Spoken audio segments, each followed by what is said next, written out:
Very good afternoon, everyone. Come to this online session on the physical pharmaceutics 2. So, in the last class, we are discussing about the revisions on the chapter emulsions, which comes under the course discussions. So, to see at glance what was happened in yesterday's class, we have seen the an emulsion definition, followed the applications and demerits of the emulsions. Then the classification of emulsions based upon the dispersed phase, that is oil and water and oil. And you have seen other classifications based upon the size, such as fine emulsions, where the particle size is around 250 nanometers, and micro emulsions, where the particle size is about 10 to 100 nanometers. And multiple emulsions, where one oil or water, again it will be there in another phase, that is oil, otherwise water and oil, it will be there in the next phase called water. So these are very rare kind of emulsions that can be seen. Then emulsifying agents, HLB value we have seen, and based upon this hydrophilic emulsifying agents and lipophilic emulsifying agents also we have discussed. Then day before yesterday class we have seen these theories of emulsification, that is the mechanism by which the surfactants or the solids which is forming the emulsion. Then we have seen the formulation aspects of emulsion, that is what are the various components of the emulsion system, such as emulsifier, vehicle, and what are the extra additive agents which are going to add, and each properties for the ingredient also we have seen what to be the properties and what kind of agents will be there. Then we have seen there are two basic lab scale preparation methods. One is wet gum method and another one is dry gum method. So wet gum method and dry gum method, as I said before, so where you are adding this gum, the gum is nothing but here the emulsifying agents. Whether you are adding into the water first, then you are adding the oil, it is called wet gum. When you are adding this gum into the oil followed by the water, it is called as dry gum method. So next comes to the topic is identification of emulsion systems. So when somebody gave you some emulsion, okay, so asking like can you identify which kind of emulsion it is? So usually it will not happen. It is very rarely this kind of test will be used to identify for unadulterated samples or whatever the condition it is. So when some unknown sample has been given to us and it is an emulsion, so somebody is asking whether to identify it's a oil in water or water in oil kind of type. So we have few tests which is mentioned in the book, that if you write 2 to 3 tests, as I mentioned in the class, it's usually they'll ask for a famous question. If you write 2 to 3 tests, it is more than going to be sufficient. So we'll see one by one. The first test is the dilution test. So as it name indicates, dilution means addition of some solvent. So let us say I have in my hand with a test tube containing oil and water kind of emulsion. Actually, this is not emulsion diagram. It should be like an emulsion diagram. They have given to two methyl phases, but actually it is an emulsion. These are the oil globules where the water is present. So let us say I'm adding more water. I'm diluting this test tube with some more water. Then I couldn't see any kind of phase changes. Phase change is nothing but I couldn't see any changes. The oil globules are there as such. Only thing we are just improving the content of the water, because when we add continuous phase more and more, there is not going to happen, because already the continuous phase in the maximum concentration, which is about almost 80%. If you add further, not going to happen anything. But if we add with oil, if you dilute with oil, that is the opposite solvent, which is in very less concentration, what happens is the phase changes will happen. Phase changes means changes in the phases, that is conversion into two separate phases, oil and water, or we used to call emulsion breaking, or all the instability problems, what we're calling. Instead of emulsion, it is going to break down into two immiscible solvents, because you are adding the oil. When you're added oil and water ratio become almost equal. In that case, no emulsion can be formed. It is very difficult to form an emulsion because the interfacial tension is so high at that time to make an emulsion. Similarly, the next image is the vice versa of this. Here they have taken water in oil kind of emulsion. So oil is a continuous phase. So when I dilute it with oil, there is nothing going to be happen, because oil is already a continuous phase. So no phase changes. But when I dilute with water, which is an internal phase, what happens is again it is going to be break into two kind of emulsible solvents. One is the oil, another one is the water. So this is basically a dilution test. You can take a simple test tube. Usually this emulsions looks in the milky cream, milky white colors, right? So when you add this and when the colors retain same, you cannot see like two separate layers, like a transparent layer, a milky layer. Then it's like there is no phase changes, or the whatever the oil and water and oil kind of emulsion you can able to find out. If you could be able to find some phase changes, that means you can think that there is an opposite solvent you have added, which is the internal phase. Next test is the conductivity test. So this test is based upon the principle that the universal principle that we all know water is a good conductor of electricity. So let us say I have two kinds of emulsions as usual based upon the reciprocity phase. One is oil and water, another one is the water and oil. Okay, we all know as per this kind of representation, the top one is the internal phase and down one is the external phase. So external phase is nothing but more quantity. So if you consider this example, oil and water, we have more quantity of what? Water. Okay, similarly, you take next case, water and oil emulsion. In that, oil content is more than water content. So put it the same things into the electrical circuit, system, which is showing something like this. So here oil is there. Here this emulsion is there, oil and water emulsion. There water and oil emulsion is there. So obviously, since water is more, wherever the water is more, the conductivity also more. The bulb glows very high intensity. The more the power, the more the bulb it glows. If there is no much water is there, there is no proper conductivity of electricity, the bulb does not glow with a high intensity, how it was happened before. So that is basically the conductive test. The conductive test is mainly depending upon the one factor that water is a good conductor. It is it's having dipole, it's having electrical charge, so it can able to pass more and more electricity. So when you kept in a media where two electrodes are present, and when you start conducting the circuit, when it is glowing more, then we can able to say it is an oil and water. But once again, if you could remember, we cannot say as such it is like oil and water. You should have both the kind of emulsions in hand. Then this all test looks like a comparison test. It's not exactly a test where you can do for identification, but the best possible test you can do is the dye test. The dye test is basically highly dependent upon the solubility of the dye. Let us say I have a water soluble dye. Already I have shown this color as amaranth. Amaranth is a water soluble dye here. Just a minute. Yeah.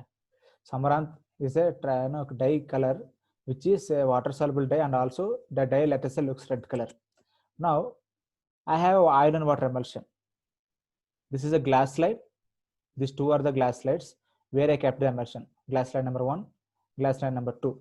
So I'm viewing in the microscope. After adding this dye to the unknown emulsion which somebody gave me, what I did is I have taken some 1 or 2 drops of the emulsion, I put it in the glass slide. Then I have a Trakagan solution. Just I'm adding 1 drop. If I could see a continuous phase like this, inside with transparent kind of globules, that is called as oil and water emulsion, because the Trakaganth is a water soluble dye. Since in this oil and water kind of emulsion, the continuous phase is a water, and since the Trakaganth is soluble in the water, the continuous phase completely looks red color, leaving the oil globules transparent, because the light is passing from the oil globule. That's what looks transparent in the microscope. And vice versa. Let us say I have water and oil emulsion where water is internal phase, and once again I'm adding the Trakaganth. All the water globules which you can see here, that will looks in red color. The rest of the phase looks transparent color. So in that case, one can conclude it is in water and emulsion.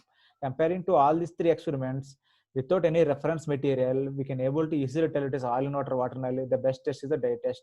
Dye test, in the dye, the dye which is using is very matter, because sometimes there are oil soluble dyes also there. So if you use this all experiment become like opposite, way you have to think it. So please remember that. So the dye test where the dye is solubilizing, that phase where it is there, you have to find out. That is the dye test. So these are the 3 basic tests one can able to do. Otherwise, if they ask the famous question, identification test for emulsion system, you can first list all this 6 tests which is there. Then you can able to write 2 to 3 in brief. That is going to enough for a famous question, but this question never be asked for the 10 marks. Next question is physical instability of emulsions. So you could see one of the question paper when you're discussing, there is a question on 5 marks called explain various instabilities of emulsions or physical. They didn't ask slightly physical instability, they ask various instability problems of emulsions. That time you should write all these tests. So as I said, this diagram was not there in the book. So I said in the classroom also, you please make a note of this diagram like that. So I hope everybody have made this diagram, because if you could remember this diagram, you can able to write the data whatever they have given in the textbook. So how far this diagram helpful? Let us say This is a basically, if you want to see, the yellow color is an oil. It is basically an oil and water and emulsion. Okay, now we are discussing what are the different stability problems which will happen to this kind of emulsions, instability problems. So the first problem is creaming. In the creaming, what happens is this, all the oil globules will segregate into the top layer of the emulsion. So since it's like a cream, usually cream will happen on the top layer. So that's why this stability problem has been named as creaming. So sometimes if the density of oil is more and more, once they try to come down in the bottom of the beaker or container we are using, since they are coming to the bottom, this is called a sedimentation problem or sedimentation kind of instability. Sometimes what happens is when you increase the heat or when you decrease the heat, as I said, if you remember the definition of the emulsion, the emulsions are thermodynamically unstable. So let us say when you're increasing the heat, what will happen is these oil globule will come to near. You could see two globules or three globules are coming to near, right? This is called flocculation. When two or more oil globules when come to each other because of the temperature changes, it is called as flocculation. When you further increase the heat, what happens is these oil globules will fuse and form a bigger bubble. Before, these are like small oil globules that we are calling as flocculation. But if you further increase the temperature, they are going to be coalescence. That means they are going to be fuse. And this kind of problem is called coalescence. Further, you are increasing the temperature. Okay, still you are increasing the temperature. What happens is these oil globules further they'll fuse with each other completely, since and these oil globules is separated into the oil at the top layer and the water at the bottom layer. That is nothing but it come to the beginning of two 1 minute. Yeah, it's come to the beginning of as how it is there before beginning preparation of the emulsion, that is two immiscible solvents, oil and water. So this is all the things will happen. So remember, if it is, since it is the oil globule segregating at the top, we are calling this as creaming. They are just falling at the bottom, we are calling it sedimentation. When you increase the temperature, they'll try to form the flocks, and this is called as flocculation. When these flocks are further heated, they are going to fuse with each other. That is called as coalescence.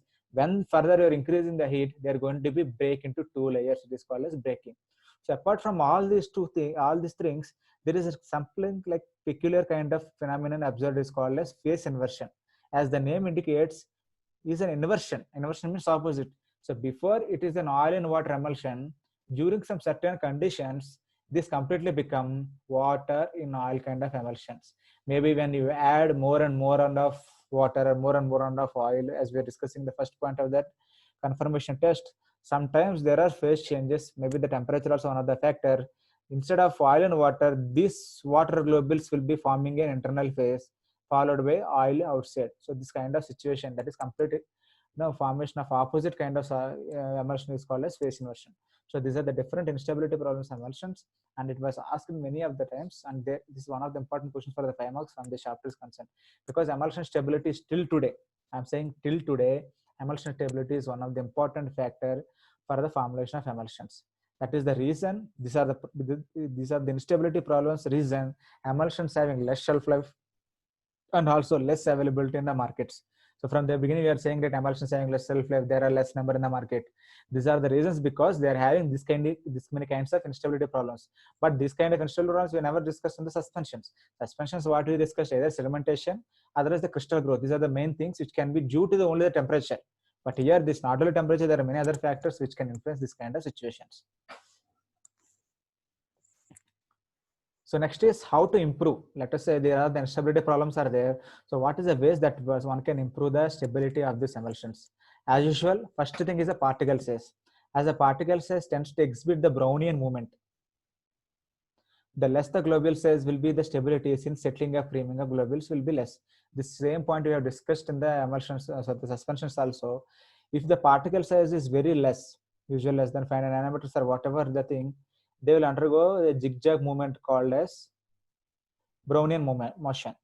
When the particles exhibit the Brownian motion, they never want to either settle down, otherwise they never want to go to up like a creaming. Even they never want even coalescence or fuse together.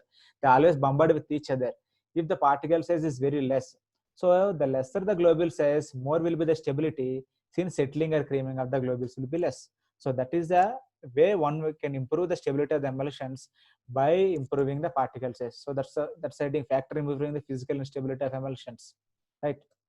Next one is particle size distribution. So when you're preparing a suspension or emulsion, you should prepare a narrowly sized distribution kind of particles or globules. For suppose you're using some high pressure homogenization. You're preparing an emulsion and the globule sizes are equally like this. That means from top to bottom of the beaker, the globules are like this. So when you can get these globules in homogenization, we used to have some cycles. We used to say cycles, cycle 1, cycle 2, cycle 3, nothing but it will keep on goes into the pressure system like cycle first time, then again it will go second time, then again it will go to third time. When it keep on goes to the cycles, it becomes more and more narrow. That means at the end of the 10th or 15th cycle, all globules looks like a similar kind of size. So that is called as narrow size. We used to call it as narrow size because it is in a single size. And this kind of systems where two or more than different sizes of emulsion globules present, this is called as broad size. So what happens in the kind of broad size, if you are not properly processed emulsion, the oil globules which is smaller, which is very light, will form as a cream. The bigger oil globules will form as a sediment. Okay. So hence there is a reason the particle size distribution. Distribution means how well the particles has been distributed. The size of the particles has been distributed is called as particle size distribution. And this formation, that means separation of particles or the globules into smaller size and the bigger size, this kind of process is called as Ostwald ripening.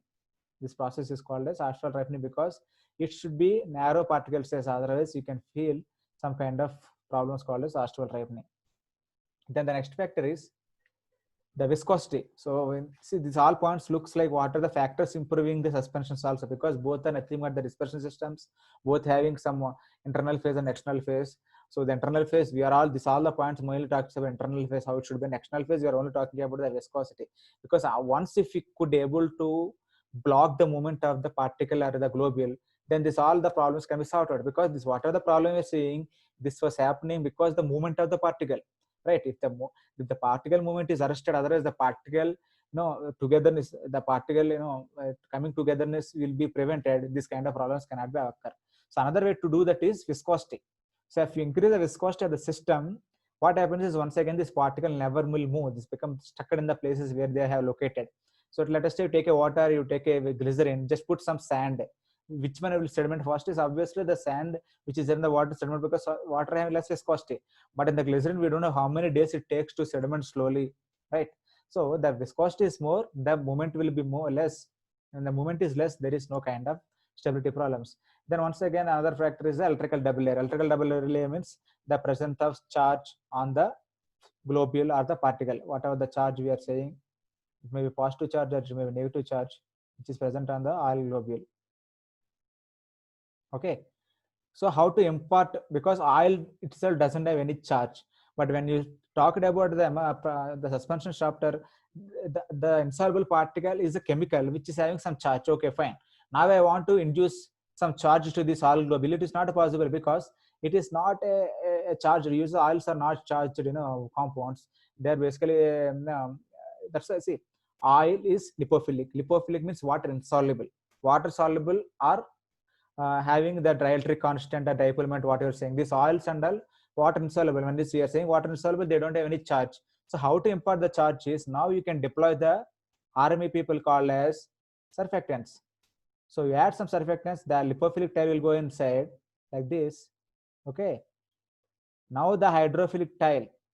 So use the surfactants which are charged, maybe cationic surfactants or maybe anionic surfactants. The heads which contains charge, now it will impart the charge to the globule. Now let us say I have 4 or 5 globules like this, which are all positively charged because of the cationic surfactant. So they don't want to try to come to each other because like poles repulse, the like charges repulse. So if all globules are coated with the surfactants which are positive in nature, then in general higher the charge, greater will be the repulsions between the globules. So that is how you can able to prevent the togetherness or the formation of flocks or whatever we have discussed before, the instability problems. So that is also a way you can able to prevent the two particles to come to near. Then the last one is the temperature fluctuations. At the beginning in the chapter, we are saying the temperatures are highly thermosensitive. If you could able to maintain the constant temperature, especially if you could able to maintain the refrigerator conditions, you can able to prevent the formation or fluorescence or whatever the other problems which is there in emulsion, emulsion properties. So the next one is the rancidity, the preservation of emulsions. The preservation of emulsions can be done by two ways. Only two factors to be considered is nothing but the oil which is present inside and the water which is present inside. Because of these two ingredients only the problems is going to become. So for these two, what are the problems comes is, since oil is there, oil undergoes oxidation process, oxidation of oils. Usually we are using the term called rancidity. Like, you know, even the class also I have mentioned this example, when the chips or whatever the oil fried items, if you keep for long time, you can see the smelling. Usually they say in the packet also not more than 1 month you should use, especially the local meats. We should eat it in a week, because after that you can feel that smell. The smell is because the oil which you use for frying, which is there in the snack items, that is going to be oxidized by the oxygen present in the atmospheric conditions. That is called as rancidity. And another problem is this: once water is there, the microbes will try to, you know, grow in the water. So if you could able to prevent this oxidation, and if you could able to prevent the microbial contamination, you can able to preserve the emulsions properly. You remember, these 2 points are nowhere related to the physical instability. You should not write this point. These are only how to preserve the emulsions for a longer time, right? Those are experts which are talking about the physical properties of the emulsions. These are like, maybe these are maybe the chemical, also the chemical aspects of the emulsions. But you should not write this question for that. If there are some question like preservation emulsions, that time you should write it. So how to prevent this preservation from the microorganisms by antibacterial agents or the preservatives? Then preservation from the oxidation is, as I studied before, the antioxidants. So I have given here what is the ideal properties of the microorganisms. It should be an ideal preservative, should be compatible with the oil and water, because this microbial agents are nothing but chemicals. When you add this, they should not once again go and react with the chemicals which is present in the oil. They should not have any further taste or odor extra than that of emulsion. They should be ideal pH and temperature. They should be same. And this antibacterial agent should be having wide spectrum. That means they should act on the wide number of pathological bacteria. It's not like narrow means only one microbe, because in the environment there are a lot of bacteria present. So you cannot add a lot of antibacterial agents. There is one bacterial agent. You should have a broad spectrum of activity. So what is examples they are given here? Similarly, from the oxidation process, one can able to prevent by adding some antioxidants, which was given here, like butylated hydroxylin or butylated hydroxytoluene, that can be added to prevent the oxidation. So these are all the problems which are coming because of the oxygen solubility. Can you able to correlate this point with the drug stability chapter? If you could remember, in the drug stability chapter, when you're talking about Arrhenius equation, we have said there are two exceptions for the Arrhenius equation. That means Arrhenius, what he says, when every 10 degrees rise in temperature, and there is a double the reaction rate, right? Except two conditions we have discussed. One is it is not applicable to the reactions of oxidation, and it is not applicable to the reactions of protein changes. Protein, you leave it aside. So oxidation time, I said before, oxygen having more solubility, right? Oxygen will try to escape. It is having more solubility. Then it is having it is able to solubilize more times in the fat than in the water. So that is the reason it can able to form the oxidation kind of problems when you are using in the oils. So these are the things, you know, which I discussed today. Just I'm saying, going back to, to recall back, we have seen the identification of emulsions in the dilution test, conductive test, and disolubility test, and we have seen the physical instabilities of emulsions, and we have seen the factors by which we can able to improve this all the stability problems by particle size distribution, viscosity, the charge, or the temperature. Then we also seen the rancidity, the preservation of emulsion, that is oxidation and microbial contamination, and how to prevent the same. So by tomorrow's class, the remaining small part which is there, I'm going to be complete.